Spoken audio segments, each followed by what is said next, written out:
खबर श्रीगंगानगर से है, जहां भाजपा के पूर्व प्रदेश अध्यक्ष एवं हरियाणा प्रभारी सतीश पूनिया शुक्रवार को श्रीगंगानगर जिले के दौरे पर रहे। इस दौरान वे पदमपुर स्थित बसंत पैलेस में आयोजित भाजपा कार्यकर्ताओं के जनसंवाद कार्यक्रम में शामिल हुए। कार्यक्रम में श्रीकरणपुर विधानसभा के भाजपा कार्यकर्ताओं से संवाद करते हुए सतीश पूनिया ने कहा कि प्रदेश सरकार के 2 वर्ष पूर्ण होने पर रथ यात्रा निकाली जाएगी। उन्होंने विपक्ष पर निशाना साधते हुए कहा कि बीजेपी वोट चोरी नहीं, दिलों में जगह बनाती है।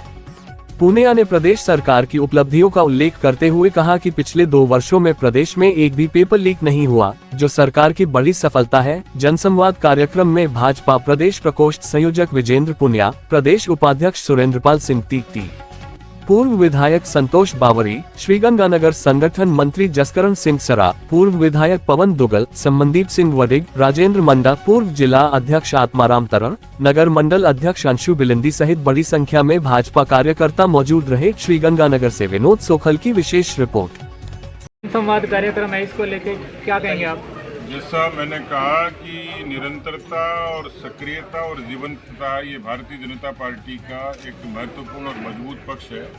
इसलिए हम 3 से 303 तक पहुंचे। जनसंघ से भारतीय जनता पार्टी तक की यात्रा हमने पूरी करी।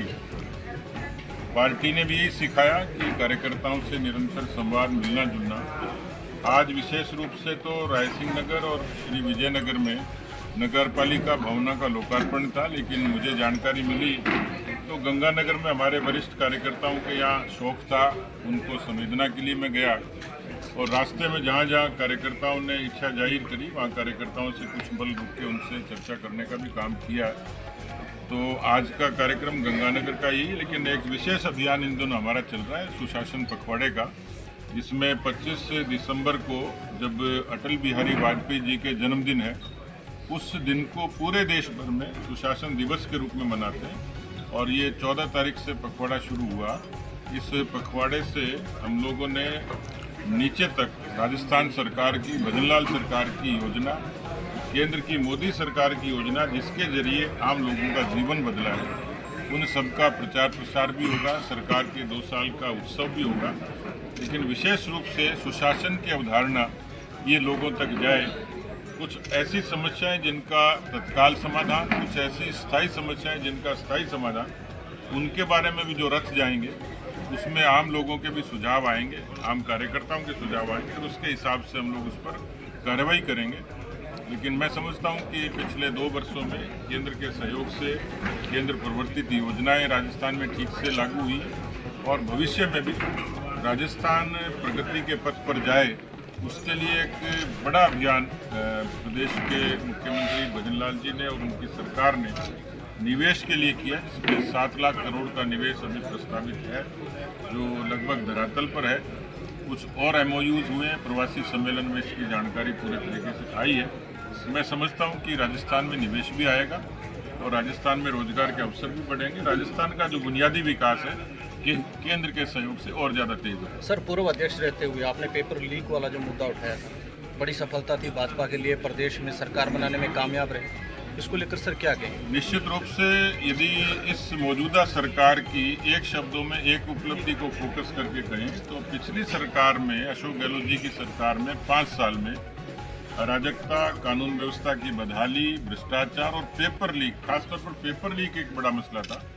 2 वर्षों में एक भी पेपर लीक नहीं हुआ, जिसको सरकार ने बहुत अच्छे तरीके से नियंत्रित किया। तो स्वाभाविक तौर पर पेपर लीक के बारे में हमने जो आंदोलन किया, उसके बारे में हम इस सरकार से संतुष्ट हो सकते हैं कि सरकार ने उस पर बहुत मजबूत से कार्रवाई की। सर, ये टीपी प्रकरण को लेकर क्या कहेंगे, जो किसानों पर लाठीचार्ज हुआ? उसके बारे में सरकार ने संज्ञान लिया है। सरकार का प्रतिनिधिमंडल ने उनसे वार्ता करी है और अभी उसको होल्ड किया है। उसके गुण अवगुण और उसकी परिस्थितियों को देखकर सरकार उसमें फैसला करेगी। सरकार के दरवाजे हमेशा खुले और जैसे इस बात की जानकारी मिली, लेकिन कुछ लोग हैं जो प्रदेश की और क्षेत्र की शांति नहीं चाहते, वो शांति फैलाना चाहते हैं, क्योंकि लोकतंत्र में बातचीत के दरवाजे हर सरकार के खुले होते हैं। बातचीत के जरिए ही समाधान होगा।